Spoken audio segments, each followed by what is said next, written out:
Hello and welcome on Thomas Geiger Car. Today with a very special experience. 2 years ahead of the start of sales, we are here in Arjeplog above the Arctic Circle and joining the engineers on their test drives with the next generation Mini. And this vehicle is of particular interest because it has a different history than every other Mini before.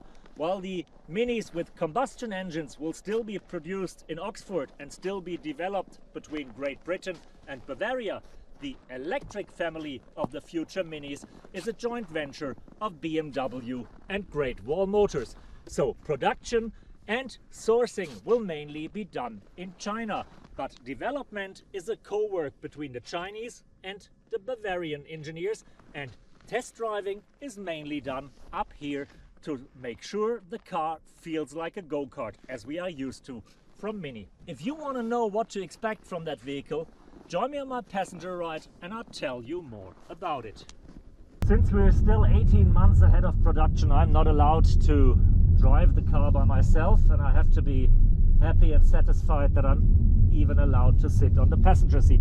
Dynamics engineer is driving me around on the ice track and trying to prove that also the electric Mini will offer and deliver the typical go-kart feeling.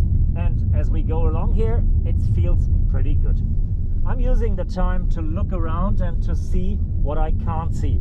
Even if everything is camouflaged and hidden underneath these carpets, I can still imagine that there will be the big pancake for the central info display, most probably with some more fancy graphics. And I can already realize that the car feels bigger from the inside than the outgoing model.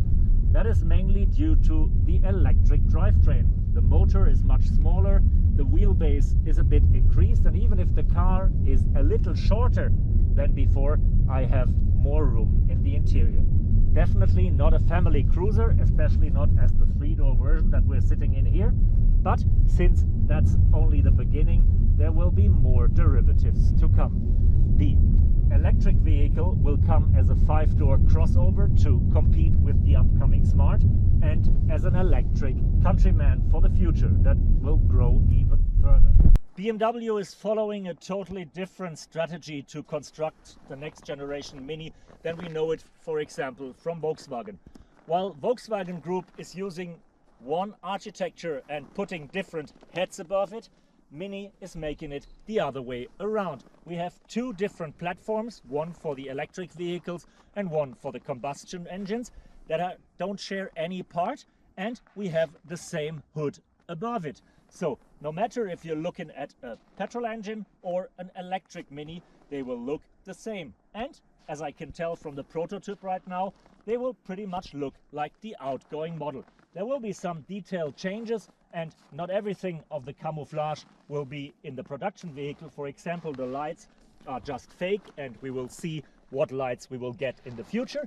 But overall, size and shape is Mini as we know it.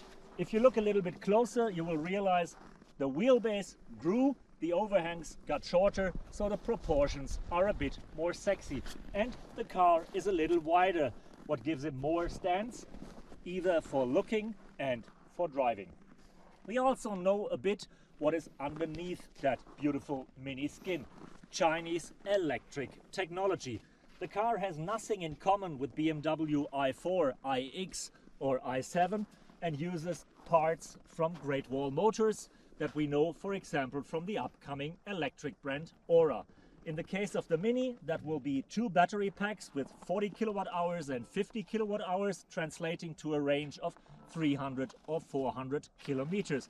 And we will have 2 engine versions this time. The entry-level Cooper S will have 165 horsepower. The more sporty version, Cooper SE, will have 225 horsepower.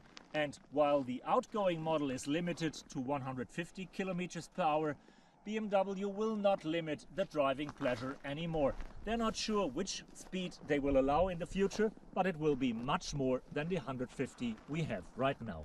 Thanks for joining me on that first passenger ride with the new Mini. An experience that made me extremely curious for the production vehicle, because even on the passenger seat, this car is cool, looking and fun feeling, and I can't wait to drive it on my own. What a pity that I don't have a time machine, because 2 years is a pretty long time to wait.